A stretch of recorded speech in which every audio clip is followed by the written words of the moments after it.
Today I'm tackling shimmer powder sorcery. My friend Amy and I are doing a collab, and I'll be linking you to her channel at the end of this video. But first, let's talk about this technique, where I've always had, well, let's be nice and call it mixed results. Amy's a pro at it, and I thought this was the perfect time to take another crack at it. Here's the card that Amy made that I'm using as my inspiration. Beautiful, right? I'll link the video where she made this below.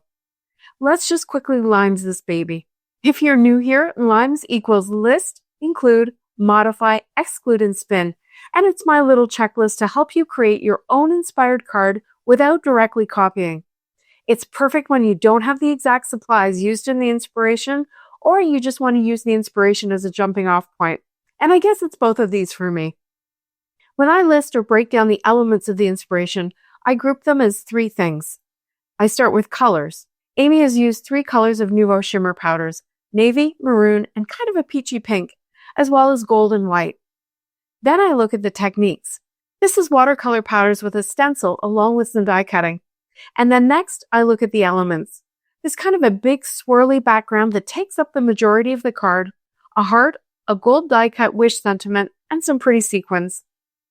Once I've done all that analysis, I can decide on the things that I really want to focus on. And I know for me, it's that stencil technique this time. And the colors are probably my second biggest focus. I just love how they blend together, but unfortunately, I don't have those 3 exact colors. I've backed up my camera so you can see my whole sheet. Go big or go home, right? I've got a whole sheet of Ranger watercolor cardstock in a box lid, and here's why I'm using the whole sheet.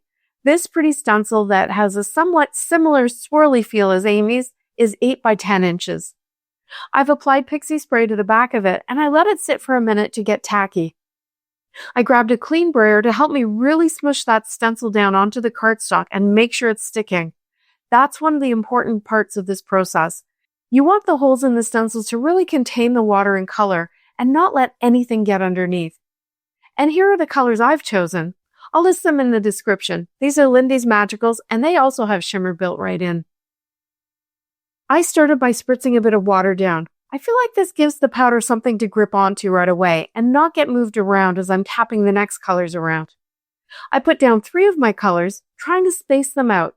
And you can see that these are pretty much primary colors, a blue, a red, and a yellow. So I know I'll get some nice blends going. I spritzed some more water down and then some more of the powders, including that 4th color, which is actually a deep brown. Then I added more water. This is where I usually go wrong. If you add too much water, it's going to try and lift that stencil and you won't get crisp patterns and shapes. That's what I usually do.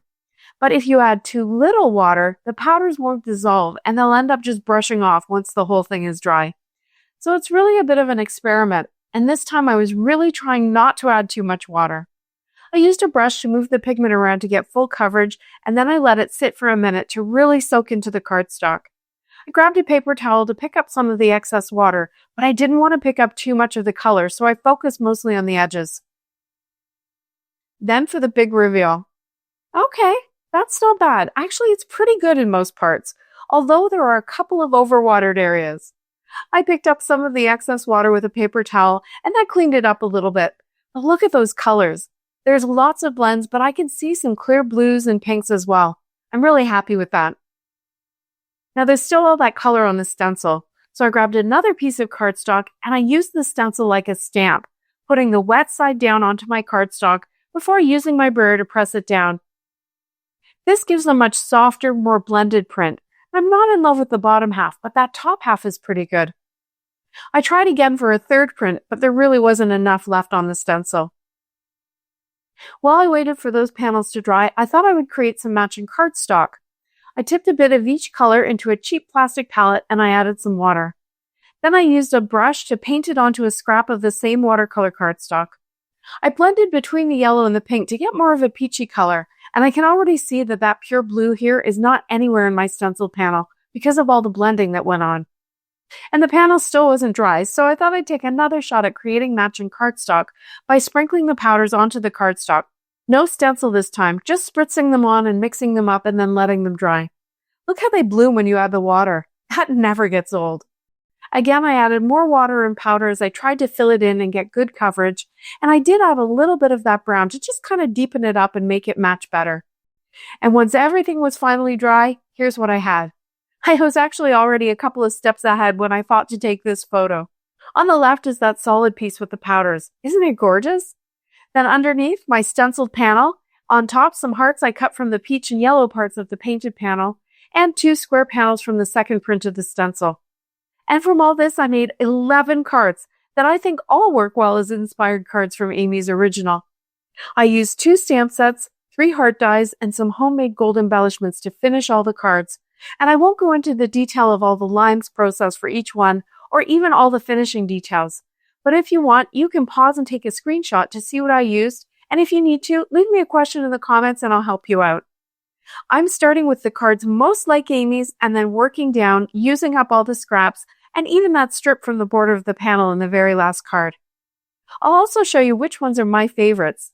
I'm curious which ones you like best, so let me know in the comments. It's always fun to do a collab with someone who inspires me as much as Amy does. And I hope when you're done here, you'll use the link in the end screen to go say hi and see Amy's gorgeous card, which she was kind enough to send me. We've been friends for a while now, and I've even met her in real life. We live fairly close to each other, even though she's in the US and I'm in Canada. Amy is definitely super creative with her stencils, and one of the other things she's famous for is how she makes sentiments and stamped images ahead of time and stores them in binders for future use. This idea completely changed my mindset, and now I have my own system where I purposely create and store extra die-cut sentiments. Because of the unique colors I use today, I stamped all these sentiments fresh, so to speak, but I find it so useful to have sentiments ready to go when I'm making cards. Now, it so happens that the day after I made these cards, I went to Scrap Fest, which is an annual craft show near me, and I managed to find those 3 exact colors Amy used. So of course I had to give it another try. Well, make that 2 tries. My first attempt was ruined by too much water, although I do think I can get some use out of this panel. But on my second try, I managed to exercise some self-control while using this geometric stencil. I was a bit nervous about those big circles in the centers, and then I was nervous that the smaller ones on the outside would be too small for the color to get into. For me, this is definitely the Goldilocks of techniques. It has to be just right to get good results. But on that second attempt, I did get good results.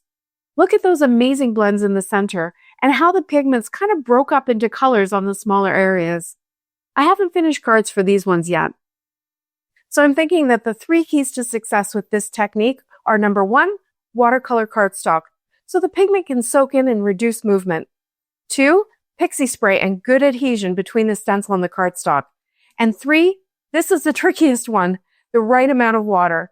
I've had enough success today to be confident I can do it again. And that's what continuous improvement is all about, isn't it? Now it's time to head over to Amy's channel by clicking right here and seeing how she made this stunning card for me. Thanks so much for watching.